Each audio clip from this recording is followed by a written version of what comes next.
Aloha, I'm Felicia Miller Johnson, and I conduct work life video interviews with career professionals that become an all intuitive conversation.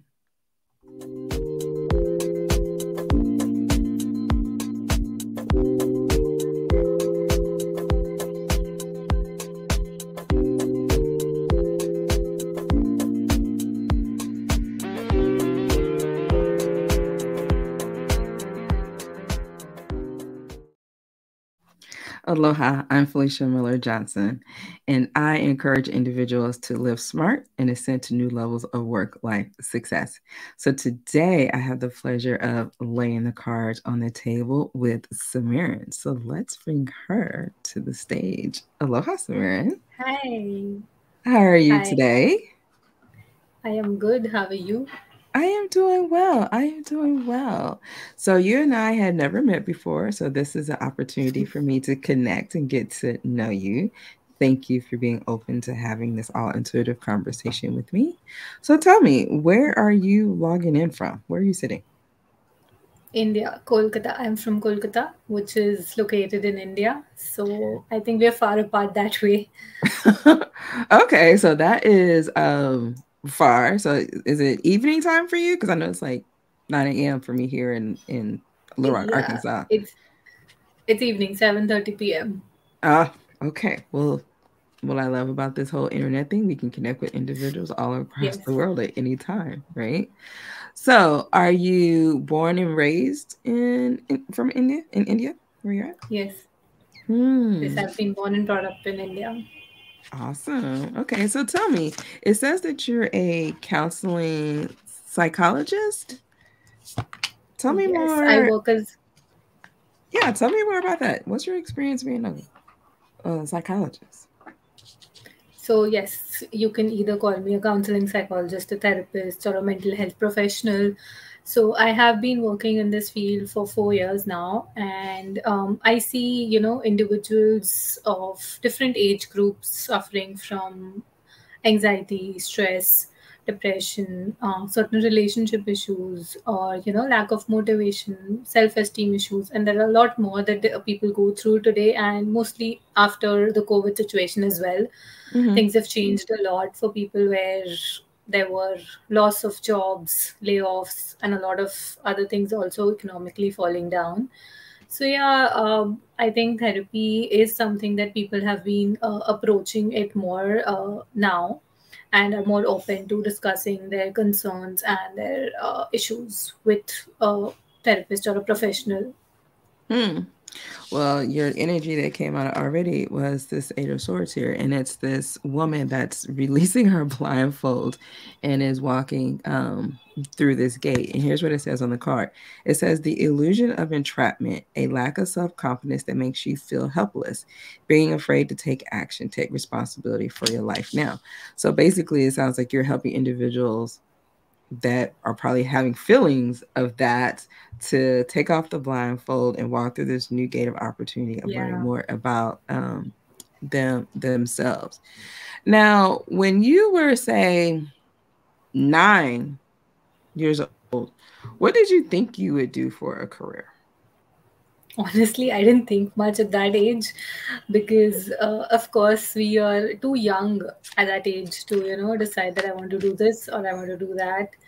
But I wanted to do something around, helping people out, either in the medical field or somewhere where I could directly reach out to people and connect with them.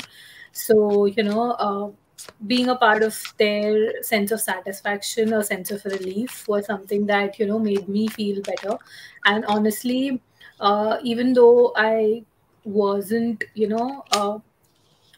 like able to get into medical, but this is something I'm really happy with, that I'm in this field today, mental health, because that I feel like when my clients come and tell me that this made us feel so good, it was a great session, I feel heard or I feel understood, it just gives me a sense of relief, a sense of satisfaction that I am on the right path, and I'm doing the right thing. Again, right path, going back here, the individual is the woman is walking through the path. But then the next thing that came out were two cards that has to deal with the solar plexus because they're yellow. But I'm going to talk about the first one here that has the theme of destiny. Like you said, you went back and said it wasn't necessarily something that you thought that you were going to be doing as you were, getting older. But here's what it says. The trigger statement says, I'm lost. But the true statement, I do what I love. There is a path waiting just for you. Open your heart and mind so you can use it on your journey of fulfillment. So it just sounds like, you just kind of probably just had this whole destiny of helping individuals since you were 9. The other one that comes out has a theme of divination, and the trigger statement says, I am so drained. The true statement says, I am shielded. You are finding balance as you see what resonates and what does not. With clear sight, you are safe and protected. So there are conversations that I have had with past therapists on the show. And one of the themes that kind of resonates is that they've given so much of themselves to their career in helping individuals. So what is it that you do in order to make sure that you are not drained as you are giving Honestly, so much? yeah, I completely understand where the statement comes in from, that feeling drained or feeling too much, because at the end of the day we are also individuals. We also have our own set of concerns and issues that we face, and it's not easy to be a therapist where you have to continuously hear out and understand other people's concerns and have that patience. So of course I would say over time I've become more patient because of my Mm-hmm. profession as well. Mm-hmm. But for that, what I do, I try to maintain that boundary of personal and professional life where, after I am done with my work hours, I tend not to respond to like clients unless it's an emergency. I do not entertain those calls in my personal space, so I know that I do maintain my personal and professional life very differently. And Mm-hmm. I do take breaks often whenever I feel that it's getting too much. So I think apart from, because see, that's the reason why I do other things as well with taking therapy, is being on various platforms or podcasts or live stream like ours. So that helps me also spread awareness, as well as it channelizes my energy, and it helps me reach more people. Yes. So of course, next card came out here was see yourself, and this whole mirror, and there's this heart and love around you see. So based on that, tell me, who is Samiran? Describe her to me. I would say someone who's, as I said, very much into helping others, so resolving their concerns. I put forward, I think, others' needs first. Someone who's a little bit patient, and I would love to grow in the field that I am in, but of course, I know when to take a break. It's just like, if I feel like I don't want to do this anymore, then it would be just I might take a break at that very moment. So it's very undecisive, and it's very undecided for me, because I also do believe a lot of in destiny and intuition, and what is my inner self telling to me, because that's, I think, the most important thing that matters. Because until unless you are not happy with what you're doing, or you are not satisfied with your opinions, Mm-hmm. then Yes. nobody else can help you. Yes. It's interesting. Well, one of the ways that I connect with my guest is through their meaning of their name. Samira, do you know the meaning of your name? Honestly, no, because it was based out of a movie which my parents saw, and they loved the character's name. So Uh-huh. it was released a year before the same year which I was born in. So they liked the name, and so my name is Simran. Well, it's interesting because I looked it up, and your name means meditation slash Okay. memory. And when you were talking about how you seem to have a good handle on taking care of yourself, and like I said, if it's something that you're not enjoying anymore, you're not kind of doing that. So, what is a form of meditation that you enjoy doing? I wouldn't say like I do proper meditation because it needs years of practice to, go into that state of calm and just focusing on nothing at all. That's Hmm. basically meditation where you clear your mind, clear your thoughts, and you're just blank. But that's really difficult to achieve. So that comes with practice. So I don't do as such any form of meditation, but what I feel, what I resonate with more is being in the religious space. So Yeah. I come from a religious background. I'm very spiritual as well. So I think those thoughts, reading those texts, spiritual texts, or maybe books, help me, and certain rituals that I follow do help me reach that state of calm and composure.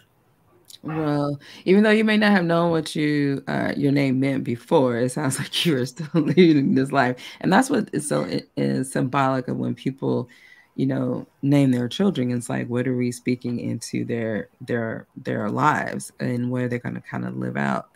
So, with that, as you're thinking about your career and how you're serving and helping other individuals, how would you like to be remembered?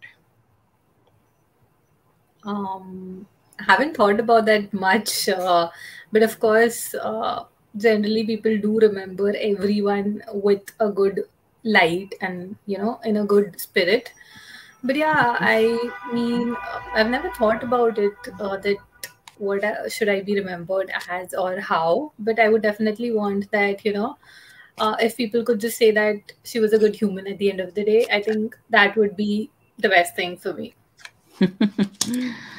Awesome. So, as you were sharing that, I was saying, okay, who is the spiritual embodiment that Samira is embodying right now? You could come along, and you probably could say it better, Parvata. Parvati. Parvati, thank you, Parvati. Yes. And it says, the goddess of devotion. I am love that doesn't leave. When I commit to love, my soul evolves.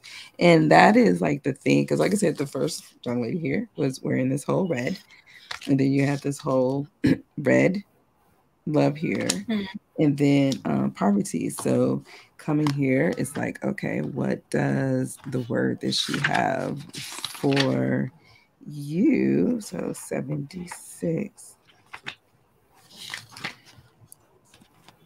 So it says when you select a card, what is soft, gentle, and nurturing like water can be far more powerful than what is inflexible and fierce. The energy of this mountain goddess is about the strength we can give and receive when we devote ourselves to the healthy bonds of love.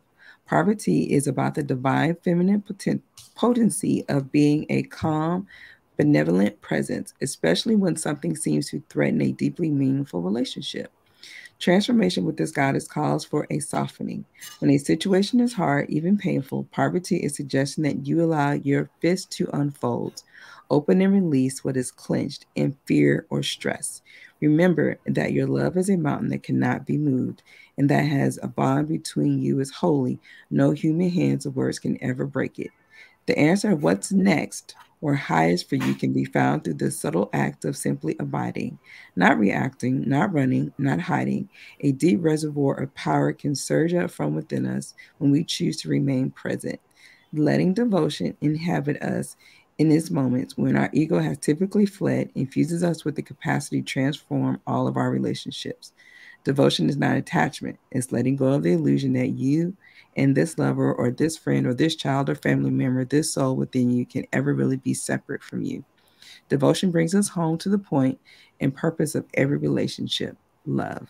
A love that can never leave and that, like a mountain, can never move. A love that evolves the soul. And so, of course, That's great. she looks like you.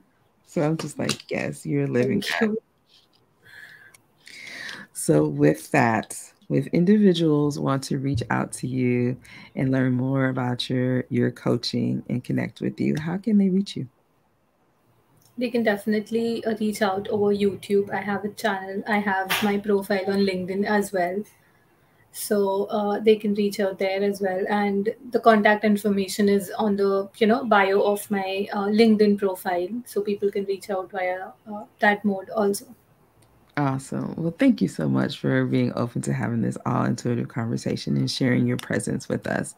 And for those that have been watching you and say, hey, I would love to be a guest as well, reach out to me on LinkedIn messages and just say, hey, I would love to be a guest. And until we meet again, this has been an all intuitive conversation. Thank you. It was great. You're welcome. Thank you.